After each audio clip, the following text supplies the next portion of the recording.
This is John Wesseldine's Acrobat, built by Sam Ward in 1979, seen here at Warsop Carnival in Nottinghamshire, England in 2013. The Acrobat was Sam Ward's answer to solving the Octopus's biggest flaw, the loading. Coming out in 1937, the Octopus featured 8 arms with a spinning car on the end. When loading the ride, only 2 cars could be loaded at the same time, which meant the ride would have to be turned 4 times to load all the cars.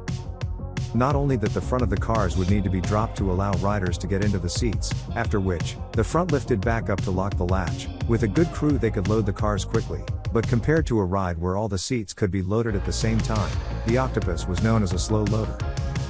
Due to the slow loading, it was not uncommon at the bigger fairs to see queues going all the way around the perimeter fence to pay to ride, and the ride length riders could be very short.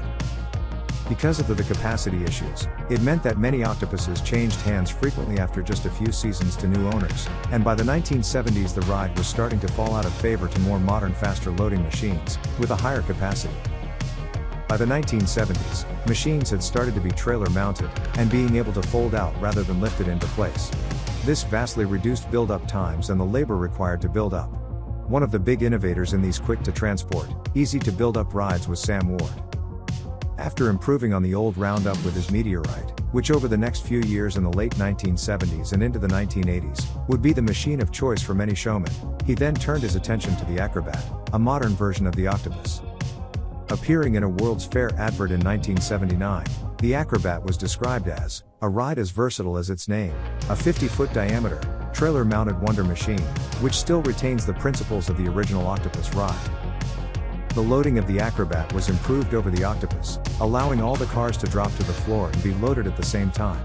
Although the prototype, and only example built, featured 8 arms, the same as an Octopus, there was the option to order an Acrobat with up to 14 arms, almost doubling the riding capacity. Like other Sam Ward machines, the Acrobat could be built quickly with just 3 staff in 3 hours.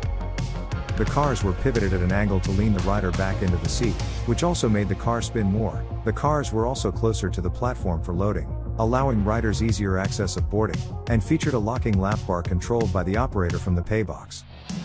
East Midlands showman, Albert Holland, named the machine Acrobat, and he opened it at his family's Easter fair in Melton Mowbray in Leicestershire, on Thursday 12th of April 1979, and a few weeks later it opened in Oakham in May.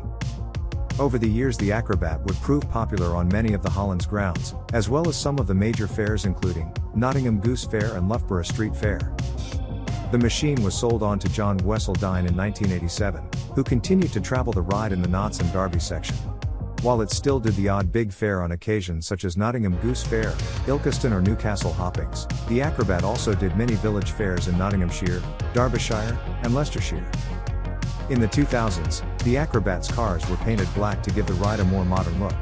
Even though the family acquired a Huss UFO, Chance Toboggan and Turn Again Trabant, the Acrobat still continued to travel locally, and sometimes outside of its local area to places such as Doncaster, the Hoppings in Newcastle, Wanstead Flats in London and Dorset Steam Fair, to name a few. After 35 seasons, John Wesseldine still owns the Acrobat, and it remained the only Sam Ward Acrobat in existence. The Fun Fair Rides video channel features hundreds of fairground videos from the past 20 years. Thank you for watching this Fun Fair Rides video.